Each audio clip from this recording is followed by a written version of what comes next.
Vanity of vanities, all is vanity. What advantage does a man have in all his labor in which he toils under the sun? A generation comes and a generation goes, but the earth stands forever. The sun rises and the sun sets, and returns to its place. The wind rises and goes towards the south, and swirls towards the north. The wind whirls in a circular motion and returns full circle. All the rivers flow to the sea, yet the sea shall not be filled. To the place where the rivers flow, there they return again.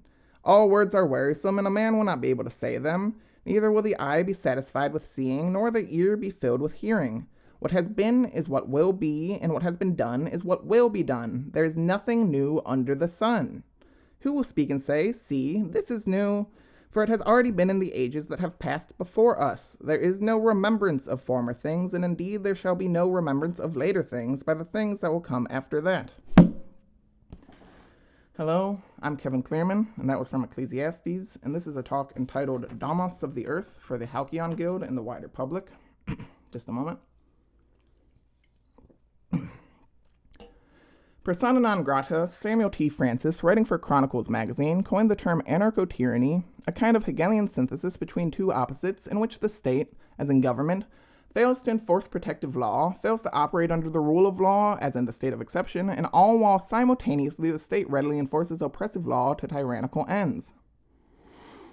Anarcho-tyranny is an ontic expression of the ontological framework of a cybernetic anarchy which marks our epoch. I will refrain from examples as to allow this talk not to be pulled off of major streaming platforms. This is not a channel for the discussion of politics anyway.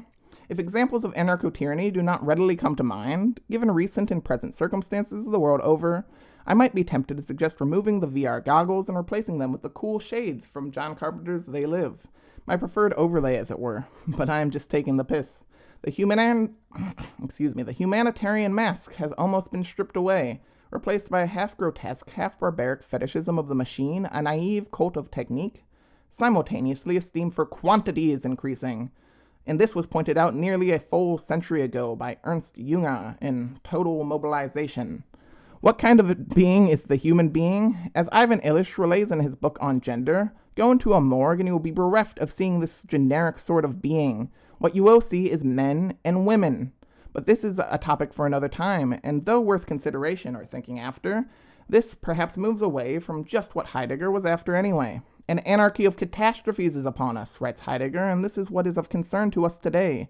The human being is no longer free, and yet anarchy reigns, perpetually exploding, uprooting mankind from the soil in which he dwells, in which he was once supposed to grow, to bloom.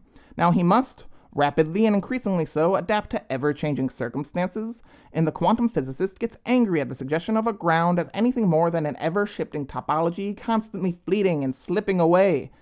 For such suggestions threaten his whole career, his whole enterprise. Questions of comportment are asked of oneself ever anew. Never, it seems, too quickly to avoid becoming once more obsolete. Signal to noise is as in flux as any material concern. Perhaps there's a connection between film grain, digital noise, and the quantum imagination. The only way out is in, towards the base as it were. But behind every exit, marked with symbols of happiness, lurk pain and death. Happy is he alone who steps armed into these places. It is not covered over, but maybe the implications are that there's a war for the spirit, a war for the mind, the war of nous, of the intellect, a war fought with bombs made of information delivered into your home via products, technological tools that we pay for, we voluntarily purchase and put to use for ourselves. But more often we use them on ourselves. It is no wonder that the existential kairos, the juncture on the horizon, has a brand name. We are awash with information and we are bereft of peace, which at least perhaps is better than if that were somehow made perpetual. A spider-like web of stone beings have wrapped themselves around the earth. Have they any teeth? I suppose they could just use ours. If the Domos has spread across the earth, how is one to return home? Midwife was the first profession. Will scryer be the last?